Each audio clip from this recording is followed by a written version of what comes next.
stay. I'm blue without your face. But what can I do? 'Cause I'm just a sinking ship, and you're just a pair of lips that I've lost in the moment. All I want is for you to come back. Now I'm caught in the middle of life, and I need. Greetings, everyone, and welcome to another edition of the Red Pill Diaries. And I'm Rashid, your host. And I got to bring on my colleague, Larry Johnson, former CIA analyst. How's it going, Larry? Man, where's the hat? Where's the glasses? I miss Rashid. Everybody, Larry was in the booth saying, "Where's Rashid? Where's Rashid?" Listen, yeah. If I had known you were going to come with this look, I wouldn't have come on the show because I never like to have someone better looking than me talking to me. Well, Larry, I see. I didn't get a notification. I sent myself out a notification to see if they would be sending out notifications. So I see that YouTube didn't give me a notification. So people will be joining us in a second. Hopefully, they'll just know that we're live. But I want to go into something, Larry, real quick. Trump promised no more wars. We have Lebanon. We have Gaza. We have Syria. And now we're having Iran. What do you think of him now? Is he still the peace president, and is he holding up to his word, or is he compromised by the deep state? He's a liar. Let's not mince any words about this. This attack that Israel launched on Friday the 13th. Had been in the works for some time. So that means that the CIA, this was developed well before Trump got into office. This wasn't just pulled together in the last 3 or 4 months. So this is more, let's call it a CIA, a deep state operation. And I'm sure British MI6 was involved in some form or fashion. What's really sort of disturbing about it is it highlights that the coordination between what's being done in Ukraine and Russia, and now what's being done in Iran. The tactic that was used on June 1st in Russia to go after their strategic airfields with drones was replicated only in a far bigger way than happened in Russia, which leads me to believe that, in fact, the Russia operation was a derivative of the one that was carried out in Iran. It may not have required 18 months of planning. They were able to sort of take what had been done by Israel and the ramp up against them, spin it off, and use it for Russia. But that said, this is Trump signed off on this. And man, he can't keep his damn story straight. First day, he's telling them, "Yeah, I knew the exact date. I knew it all. I know. I Mr. Know everything." And then, like yesterday, he sounded like Sergeant Schultz from Hogan T-Road. "I know nothing. I see nothing. I hear nothing." Which is it? I mean, he is the level of buffoonery that he looks ridiculous now. He's not he is taken as a dangerous character. You can't trust his word. You never know what he's going to do. He's highly narcissistic. And I defended the man. And, again, I think the wrong that was done to him by the deep state maybe is, pushed him into this current degree of madness or insanity. But, Trump doesn't understand that your word, your credibility is, once you trash that, you don't get that back easily. And he's now been caught taking both positions. I described it as, it's like watching a tennis match two dudes hyped on steroids, batting that ball back and forth across the net, except he's on both sides of the damn net. He keeps hitting the ball to himself and then hitting it back because he keeps taking opposite positions. Well, how is that playing in the so-called MAGA movement? Is there a divide? Because I know a lot of people thought that he would take everybody, the U.S., out of all of these foreign entanglements, and that he would focus on America first. But his policy is hegemony and Israel first. So how is that playing in his party? Are they blind to the reality, or is it causing a split? It's causing a split.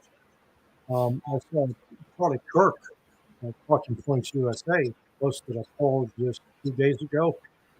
The question was asked, should we support Israel or focus on America? 82% said focus on America. So, that's that's a key element of the MAGA debate. Tucker Carlson has been speaking out on this, and now Trump's starting to criticize Tucker. And, were it not for people like Tucker and Joe Rogan, Trump wouldn't be president. And, Trump, he's just, what he's doing is promoting war. And he's doing, and it just, the ignorance level of the man is just profound. Yeah, he's a billionaire. Yeah, he's, I applaud his courage in fighting to become president. But, you want some intelligence with it. And we're not getting that at all. So what's the real standing between Israel? Because Israel thought that they had decapitated the leadership of Iran. They violated all international norms, international law, on grounds of self-protection or something like that. And I noticed that Sputnik has an article out today saying that Iran has downed another F-35, making it 4 F-35s that were down since the escalation began. So how is it playing out on the battlefield? Because on YouTube and on mainstream media, they are making it seem as like this is an Israeli cakewalk. Yeah, well, hey, I encourage them to keep that up. You know what? Because when reality finally kicks them in the ass, they're going to be looking around going, oh, who lied to us? They lied to themselves. Look, Iran Iran's suffering some losses, and they're being damaged. But there are 90 million people in the country, and the country is like 20 times the size of Israel. So when you consider they got 90 million, Russia, the Israelis have only 10% of that. So far, maybe 250 Iranians have been killed and more than 40 Israelis. Well,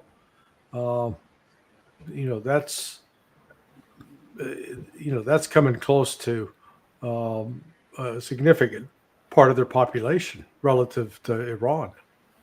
So it is, it's really going to create some domestic political problems for Netanyahu the longer this goes on, because Israel cannot fight a war of attrition. It's that simple. Well, I was looking at a Russian, I think it was TASS, if I'm not mistaken, and it could have been another Russian news outlet, but they were saying that Israel is not reporting the true scope of its losses and its damages, and they have a blanket blackout over what's going on. Yeah. And the United States has followed suit, not reporting the real cost in lives and the destruction. Right, but the people on the ground, they'll know, and they'll talk about it. And the Russian intelligence is, I'm sure, helping the Iranians know what's going on. So they're lying to their own people, lying, and they're gaslighting. The American public are being gaslit as well. So that's why it's important to have voices like yours out there trying to warn the American public that they're being lied to. Well, is it escalating? Because there were reports that Britain is deploying air assets along with the United States and other NATO member states that are deploying multiple air assets across the Middle East, plus the United States deployed. I believe it was the Nimitz and a couple of other warships to the region. What is going on? So they got a couple of destroyers in the Mediterranean that are there to be used to try to shoot down incoming Iranian missiles, because the Israel's air defense, their Iron Dome, has turned out to be a little soft. The is now the styrofoam dome. So they've tonight, in about let's see, right now it is 11:30 in Tehran, 11:30 p.m.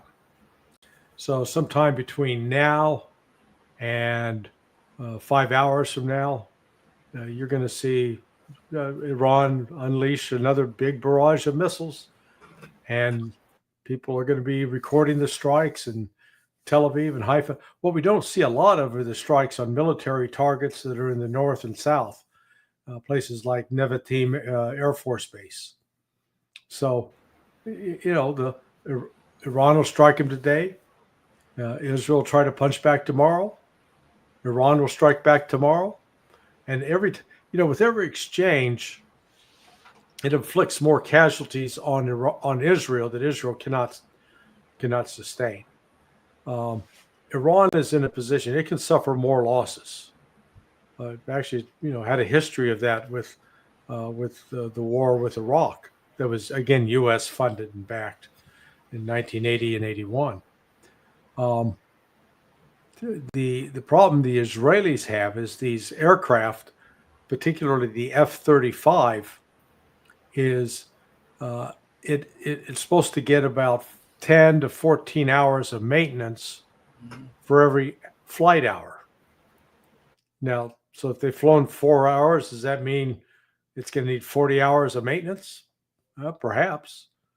And then they're notoriously fragile. They break. And even the F-16 requires you got to have a runway clear of any debris. If it sucks in any of the debris, it can kill the engine. So the longer they go on with these kinds of extensive air operations against Iran, the greater stress and strain it's going to put on the Israeli Air Force. So do you think we're moving to a regional configuration with the deployment of British and NATO air assets, along with U.S. Refueling tankers and a host of deliveries of weapons to Israel and the deployment of warships? And then we got to take in consideration that the Chinese cargo planes have been landing in Iran. Are we moving towards a major regional conflagration if Trump and Netanyahu doesn't come to their senses? Well, if Trump decides to get directly involved, and by putting U.S. air assets in Iran or just outside of Iran, dropping bombs on Iran, then the attacks will then expand to U.S. bases and potentially end up to the shutting down of the Straits of Hormuz. I think up to this point, Iran is, while they've definitely accused the United States of being directly involved and being responsible, shared responsibility with Israel, nonetheless, they've avoided attacking U.S. facilities in the region. And I think they correctly know they can handle a war with Israel. They can't handle a war with Israel and the United States by themselves. Could this be like, let me play the devil's advocate for a second. Could there be more sinister plans behind this? Because we're looking at debt sales that didn't go well with the United States, and the economy is in a downward spiral. Could the U.S. get involved and Iran block the Strait of Hormuz and the surrounding areas, causing a massive meltdown of the U.S. economy, and then they can use that to blame Iran for the fallout for the collapse of the American economy? I don't see how that would advance their interests, and it certainly wouldn't advance put Israel in a stronger position if the United States economy really was in collapse. But I think your thinking is correct in that they're certainly going to blame Iran no matter what Iran does. Like right now, they blame Iran for, quote, they're building a nuke.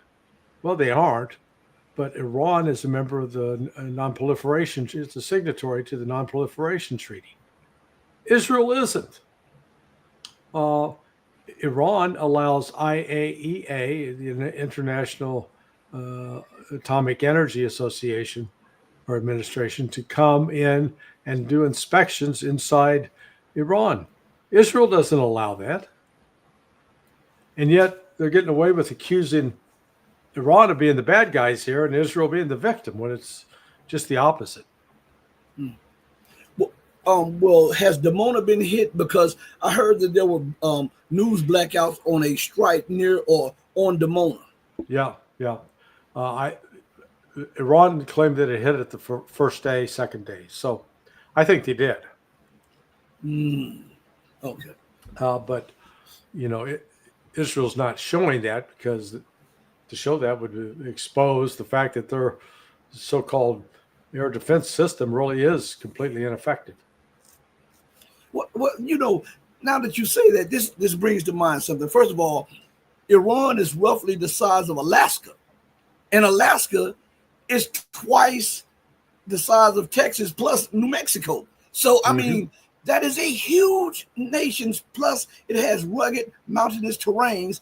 Right. How can a nation less than the size of the state of New Jersey and a population that is roughly between 5 and 8 million people believe that they could have struck a decapitation blow on a nation of 93 million people, and who would have allowed them to commit such folly?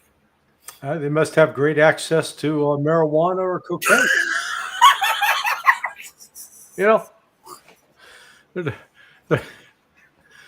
doing that one toke over the line, sweet Jesus thing, man.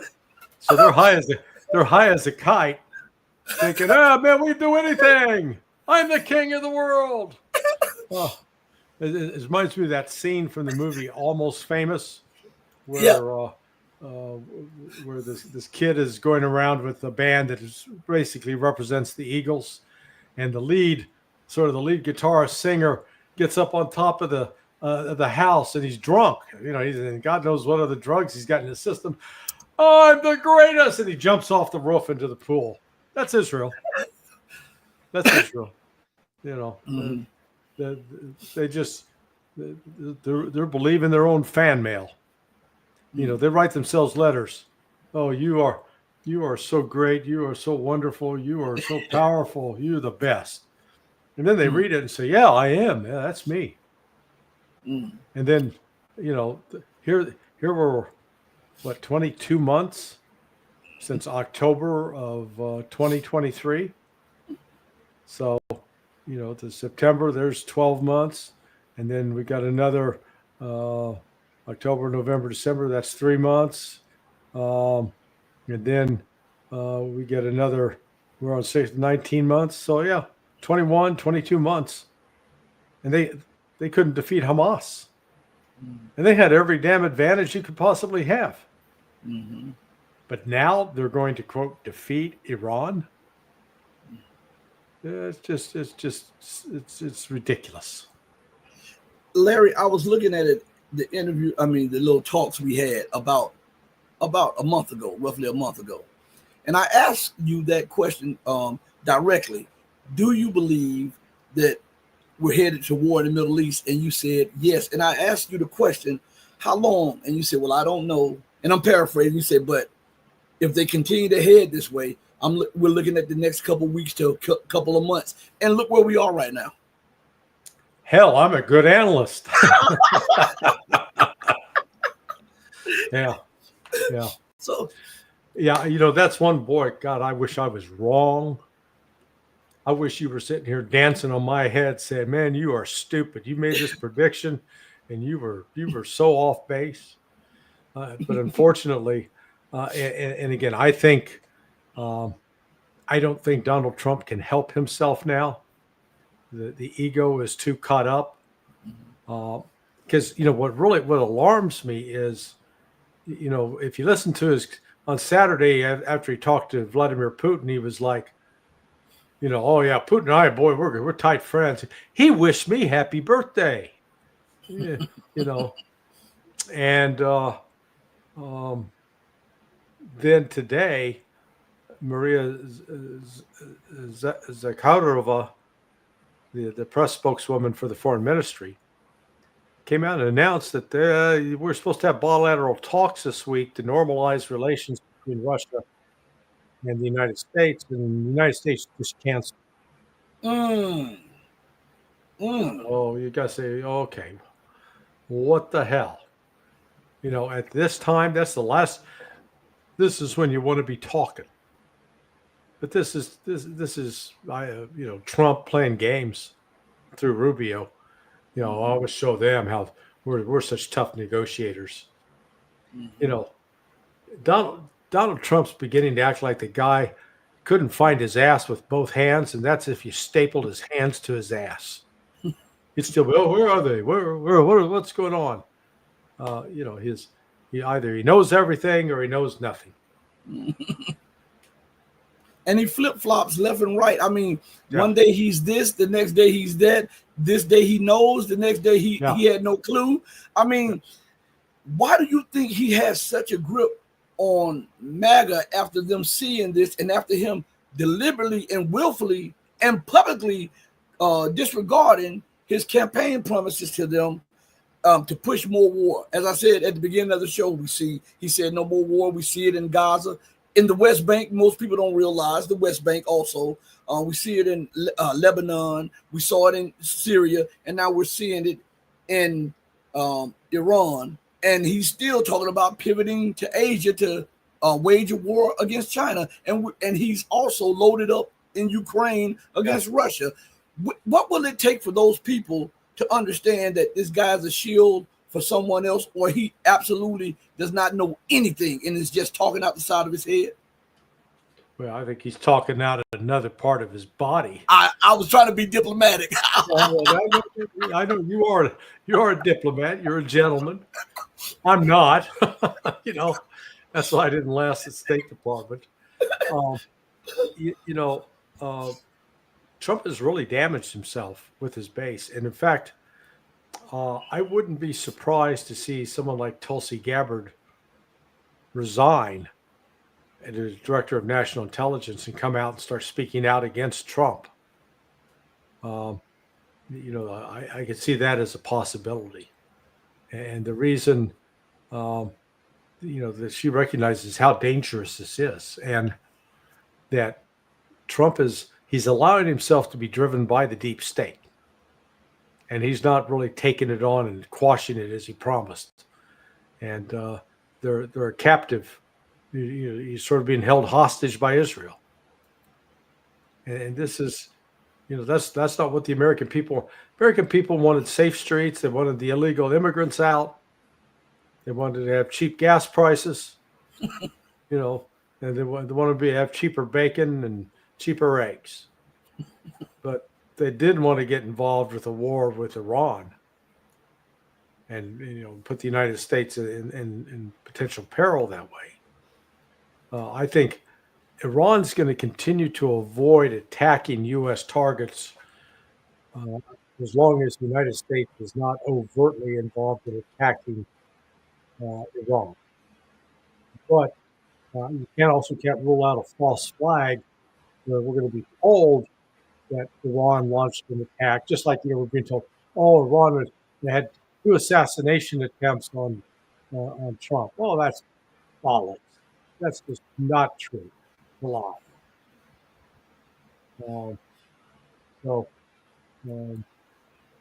It is. It's a dangerous time, and I can't rule out that Trump will push us into a war that we're not prepared to fight. Someone in the Restless Natives asked this question to you: is Trump experiencing early stages of mental decline? Could be. Very well could be. He keeps repeating himself. the reminds me. He's like that character out of the movie Goodfellas. Tommy Two Time. He says everything twice. He says everything twice. But ode to John Trudell says, surprising that more Americans aren't raising chickens for all those eggs they want cheap. I have about 10 chickens, so and they're chirping right now. You can hear them if you listen closely. Well, yeah, the biggest challenge with them is to make sure if you got a dog that the dog doesn't eat them, or that the local critters, the wildlife, the foxes and such come nosing around trying to get themselves some free chicken. Yeah, I'm building a bigger, off the subject, I'm building a bigger chicken coop, a long one and a wide one. And I'm putting extra fencing in to make sure that even snakes can't go through or whatever like that. So my son and I, we should be done with it this week coming up. But Cool. Larry, everything about American policy says folly, says stupidity, says arrogance, says that they're spoiling for a fight. Why aren't more pundits acknowledging that and then going and leveling with the people across America to tell them, hey, listen, it's time that everybody steps up and does something because America's falling. Yeah. We don't have too many. Part of what's driving this train, apart from the cocaine, to quote the Grateful Dead, is the number of members of Congress that are bought and paid for by American Israeli Public Affairs Committee and have fully embraced this notion that we've got to defend Israel at any cost, and therefore do whatever it takes, engage with whatever violence. I know I'm going to anger a bunch of people when I say what I'm going to say, but I sincerely believe it is that we are captive to a belief in the Old Testament that is a lie. It is. We a lot of Christians start with, "Well, this is God's holy word. God wrote it." You got to step back and say, "Okay, let's look at what this God actually wrote." Now, initially, it was God created everybody, all people, you're Russian or Chinese or Somali or North Korean or North American, Canadian, U.S. You're all creatures of God. But there's a little caveat. There's a certain group of people who are so special that they have a special relationship with God, and God gives them the right to kill whoever he tells them they should kill. And decide, they're a bunch of evil Amaleks. We're going to wipe them out. Women, children, men, kill them all. And you're going, you know what? If that's your God, I don't want any goddamn part of him.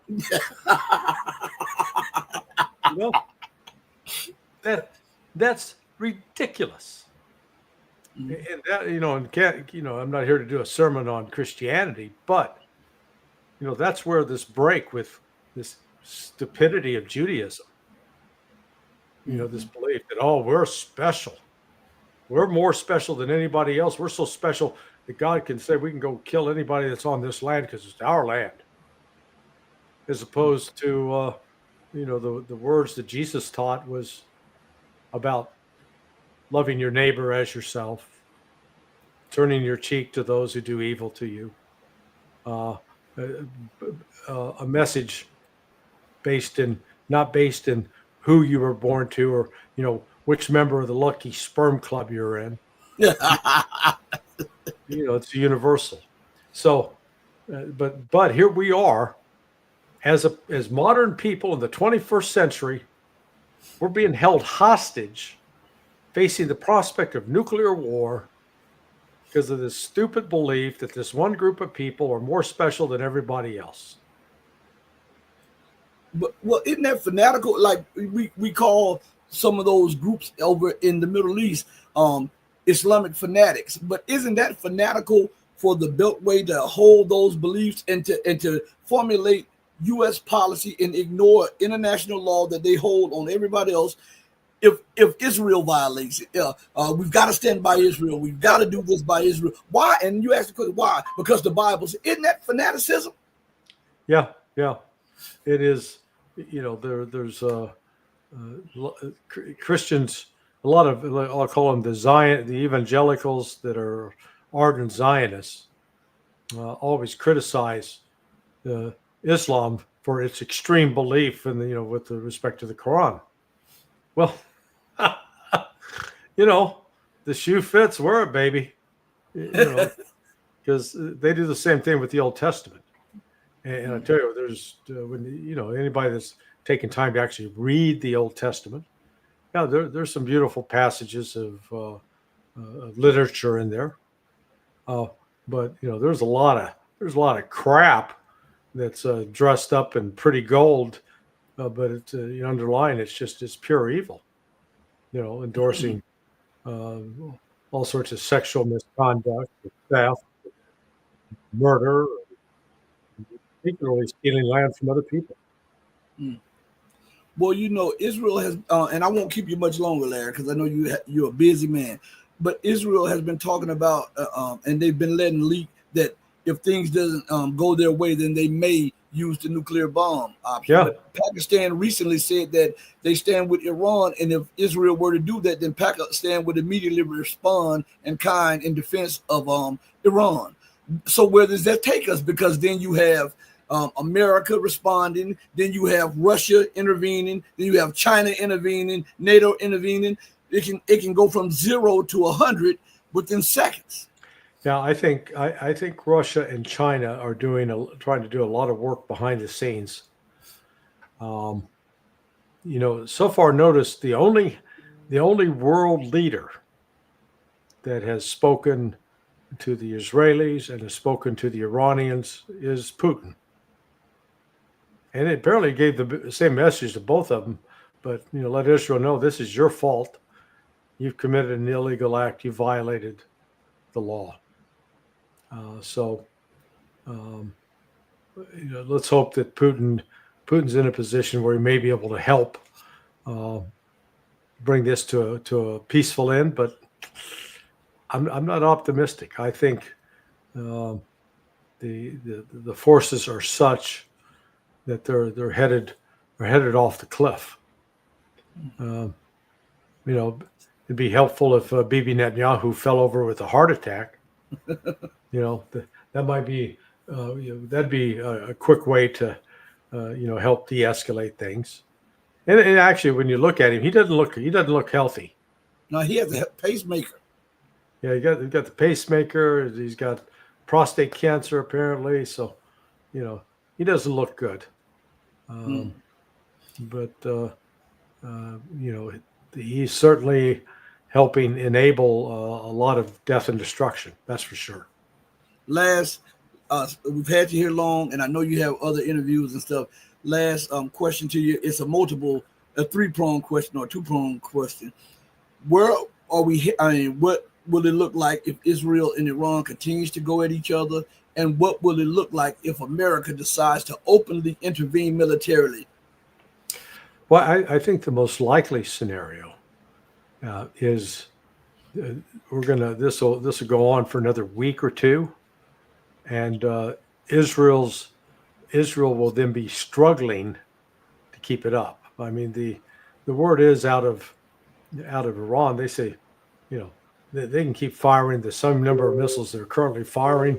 They can do that for 6 months. So, figure, okay, that's 180 days. That's 100 missiles a day minimum. Yeah.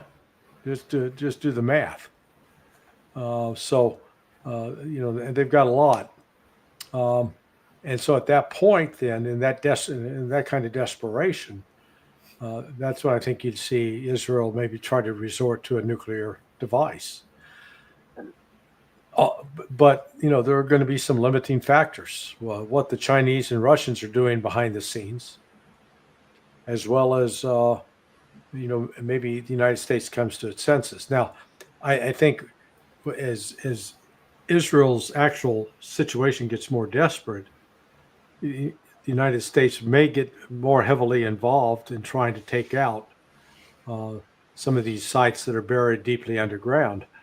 Problem is this ain't Tom Cruise Top Gun 2, all right? And I think we're going to see Iran's air defense system become more capable, not less capable in the coming days. And, they start in position to start taking out even U.S. aircraft, bombers and F-35. I don't think Iran is fabricating the downing of the F-35s. I think it's true, but we'll have to wait and see. The last part of what you said was muffled. Yeah, we'll have to wait and see if Iran actually has down the number of F-35s that they claimed. Larry, before you go off the show, I was looking at Alistair Crook last week, and he said that to hit from his sources to take out the underground facilities that are buried well deep in the mountain, that it would take I believe he said 400 nuclear bombs or something like that to take them out. I mean, this Russia. I don't think Russia or China would be prepared to sit back and allow America to strike Iran with 400 nuclear bombs. Yeah. I'm not sure about that number, but I am sure. Maybe he meant 40, but he said 400. The reality is, Iran for more than 20 years has been building underground facilities to protect its military. Sensitive military armaments like missiles, as well as to build factories that produce armed missiles and such, as well as to protect elements of their nuclear program. Now, I know that was a fact 20 years ago when I held clearances. I don't think it's likely that Iran stopped doing that. If anything, I think they became more sophisticated at it over time in light of the growing threat from the West, because the West has made no bones about threatening them.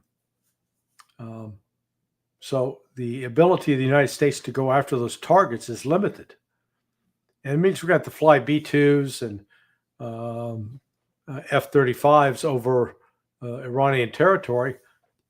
And you can't rule out the likelihood that some will get shot down. And then you got U.S. pilots in Iranian captivity. That's not going to be well received. Yeah.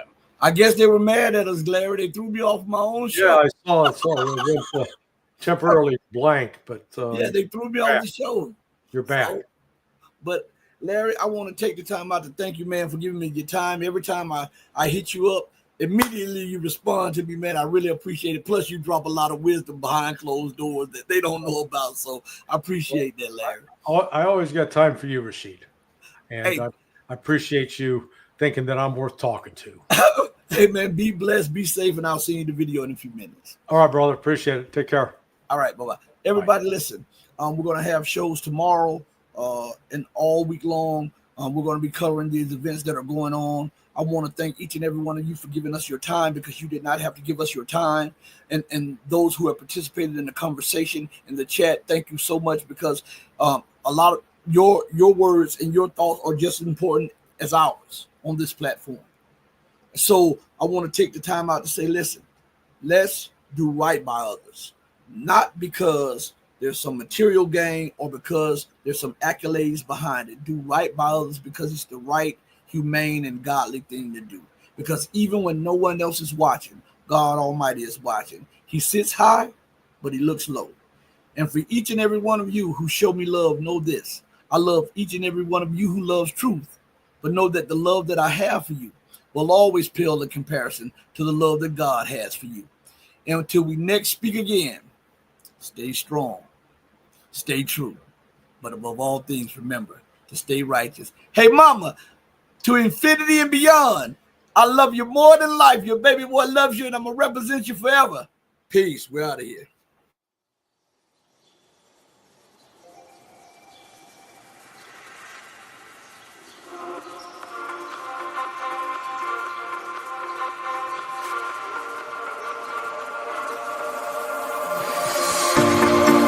Told you to walk away. That was my first and last mistake. I'm blue without your face. But what can I do? 'Cause I'm just a sinking ship, and you're just a pair of lips that I've lost in the moment. All I want is for you to come back.